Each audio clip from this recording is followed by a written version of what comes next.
Right, welcome back, YouTubers. This is episode 2 of the 450 Himalayan, and this is going to be very much based around the engine and the gearbox and just how it really responds to sort of normal riding, if you like, on the road, and what my experience of it was. Just to say that this bike, it's had 500 miles on it. It's had its first service. It's not a press bike; it's a demo bike, so it's had a few hands on it if it's done about 500 miles, but it is serviced and it was pretty well running. So, because these sort of bikes do get sold on eventually, so let's get on the bike, go for a ride, and we'll have a proper chat. Right, here we go.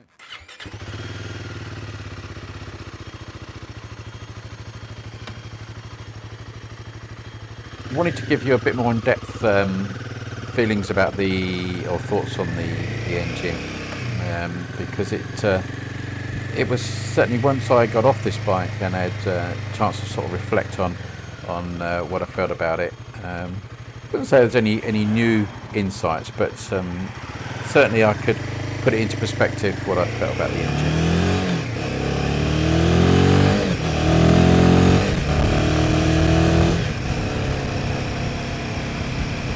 Was very evident about the engine was how lovely the power delivery was. There was no. I think if people had seen my review on the Client 400, where I felt they had a very definite power band, this was very aggressive and just a slightly nicer power delivery, I think, than the Triumph. Certainly not as smooth as the Honda, but then the Honda is a twin, and yeah, that was a definitely different feel to the engine. So what I found with this bike, which is actually very in common with other Enfields that I've certainly got and ridden over the last few years, is how well the gearbox is ratioed to the engine and the style of engine.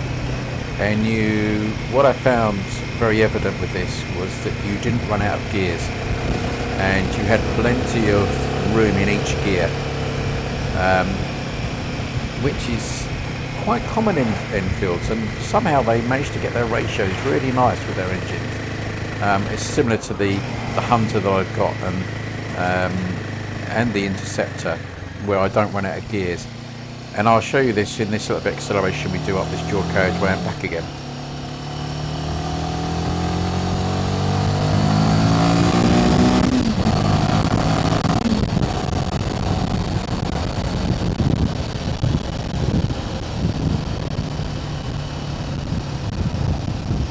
Now I certainly short shifted getting into fifth on there, and I certainly didn't need to do that.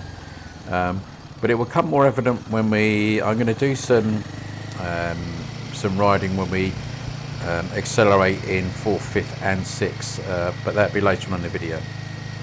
But I certainly give it a little bit more beans as we go back up the road.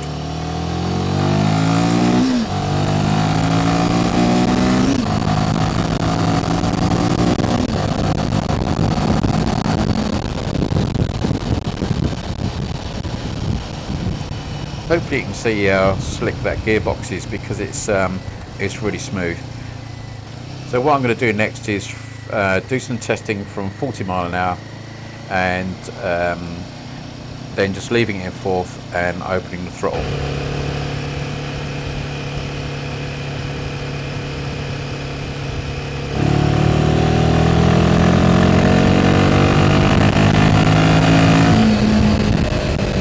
So pickup's good. Pickup is really good, and it's one of the sort of things where you're going to do some overtakes and stuff where I don't think you're going to have any trouble at all. Now I'm going to do it in 5th now. I show you by giving my hand coming out is actually showing in 5th gear. Let's go see the clock. Let's see how that goes.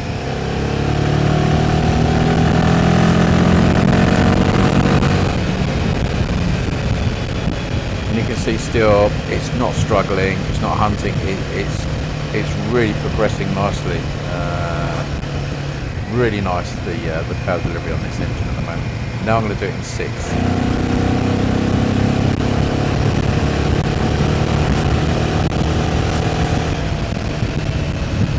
So obviously a little bit slower to get up there, but it still felt fine. And yet, let's say you've got that long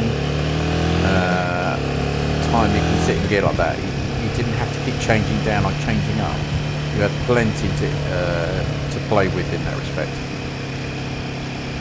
Well, I certainly felt hard acceleration on this bike, particularly after jumping straight off my Interceptor, because I took this when I picked the bike up. I think this will give my Interceptor a really good run for its money. Under hard acceleration, this felt just a bit more aggressive than the Interceptor.